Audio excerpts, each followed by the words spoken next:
Okay. So what all I did here is add transaction. Okay. Now mine's going to be a little bit different from you guys as we go along. Um, but because I have the admin version, have the back office version, and you guys don't. But this is the same. This is what it looks like. So here we go. Adding a transaction in Paperless Pipeline. We're going to select a location. It's FRI. Some of our teams have their own locations there, but that's fine. Transaction name or property address.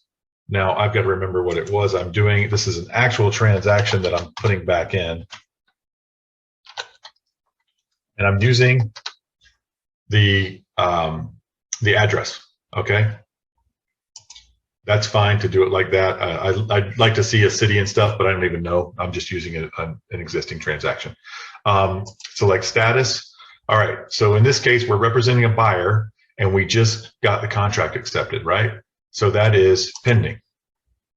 Select label. Let's say it's a residential sale, residential property. Okay.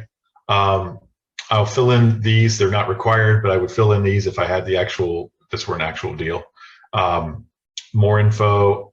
If I want to say something on here about more info, I could do that. Seller's name, buyer's name. I would fill these things out as well.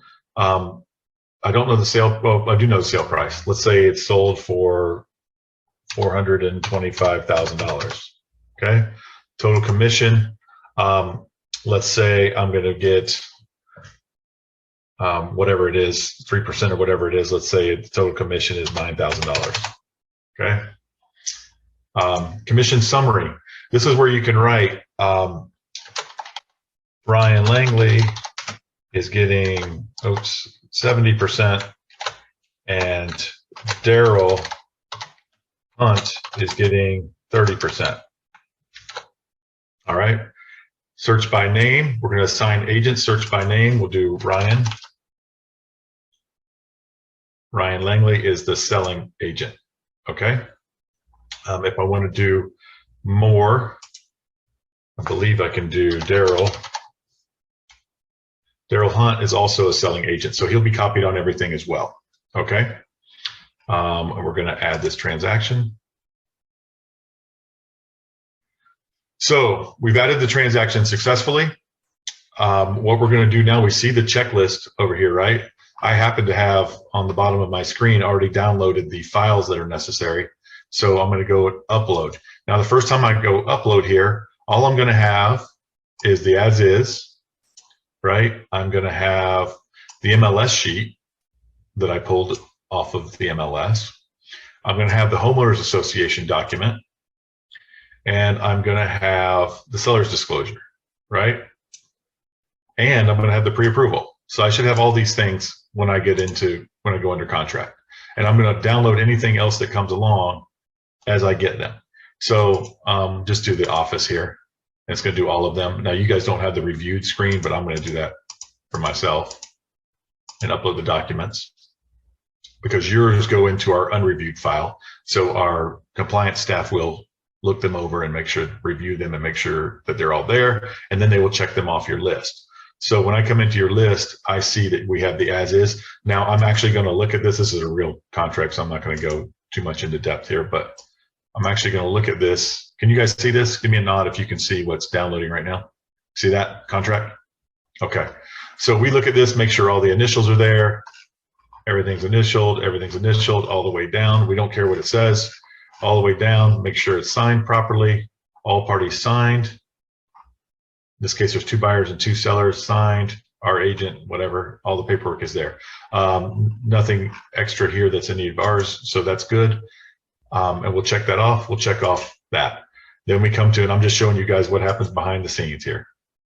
All right, now here's where we go. So on this, you'll see on the checklist, it has the MLS printout, buyer's pre-qual, escrow deposit receipt, short sale addendum, if applicable, condo or HOA disclosure, if applicable, lead-based paint, if applicable, right? So we can tell by looking at the MLS form, this is why we need this. The year this was built was 2019. I don't know how well you guys can see that. You have to take my word for it. 2019, special sale, none. So when I see that, I know it does not need a short sale addendum because there's no special sale. And I know it does not need a lead-based paint addendum because it was built in 2019. So Kayla or whomever in our office staff, compliance staff gets rid of those. Now let's see if it has an HOA, community information. It is required, $220 a month. It's required. So we will be needing that HOA. We will not delete that for you guys. You're going to have to turn that in. And lo and behold, this wonderful agent turned in her HOA disclosure, right? Signed by everybody. Good to go. So we're going to give her a check for that. We're going to come down to the seller's disclosure, make sure everybody, I don't care what it says. It could say the whole place is falling apart. As long as everybody's signed off on the disclosure, we're all covered. So seller's disclosure is not actually a buyer's item, checklist item. It's a seller's checklist item, but there we go. Pre-approval from Waterstone Mortgage. Yes, pre-approved. Right. Pre-qual letter. Boom. And I've got the MLS printout. Boom. All done. Now, as we go along in this deal, 4 or 5 days later, 3 days later, whatever it is, depending on weekends and holidays, we have an escrow receipt. So we're going to upload, we're going to go back into the transaction and we're going to upload the escrow receipt, right? Boom, boom, office. We're going to upload that document. Again, you guys won't see this right away in the file. It'll go to unreviewed. You won't see the check marks right away, but let's see this escrow receipt. Well, not open yet. Okay, we will check and make sure the amounts line up and Vecchio and the amounts line up and the address lines up, and it does. So we'll go to copy that. Boom, because we have had you guys try to pass off old escrow receipts before from different deals just to get paid, and we're not done. So final settlement statement. So this should be what your deal looks like before you get your CDA request. So you guys, just so you guys know, the CDA is not required on every deal. Title company will ask for it, but it's not required on every deal. So don't freak out if you don't have it. And some people won't do CDAs. Some builders won't do CDAs. Some attorneys' offices won't do CDAs. But I'm going to show you guys. You go on your reference tab here, and you go down to FRI forms, office forms, commission disbursement request form. Right? You click on that, you open that up, you fill it out, and you save it. Okay, you're going to open original doc. It's going to be a fillable PDF, and you save that, and then you upload it to the file.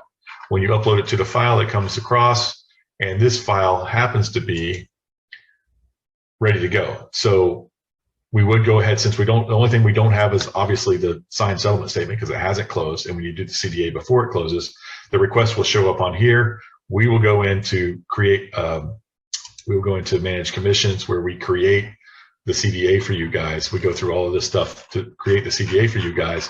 And then we have the broker sign it and send it off to the title company and to you. We send you a copy as well in case the title company loses it, which they tend to do sometimes because they don't really care that much. It's your money, not theirs. So that's how it works. Then once we have the settlement statement, we're going to upload docs one more time. And you guys, you left the closing, and you got your check, and you just want to close out this file. We're gonna drag your docs here, settlement statement, do that, and we'll have a fully closed out deal. My checklist will go to 100%, and I'm completely done here. We will edit the transaction to say dispersed,